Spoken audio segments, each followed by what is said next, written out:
ಗೋಮಂದೆಯ ಕೊರಳ ಘಂಟೆಯಲ್ಲಿ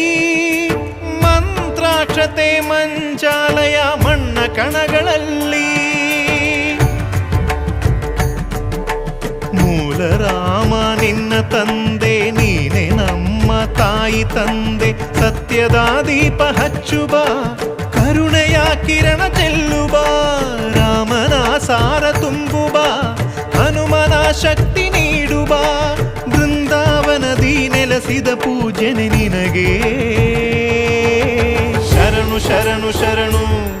ಗುರು ರಾಘವೇಂದ್ರ ಶರಣು ಶರಣು ಶರಣು ಶರಣು ಗುರು ಸಾರ್ವಭೌಮ ಶರಣು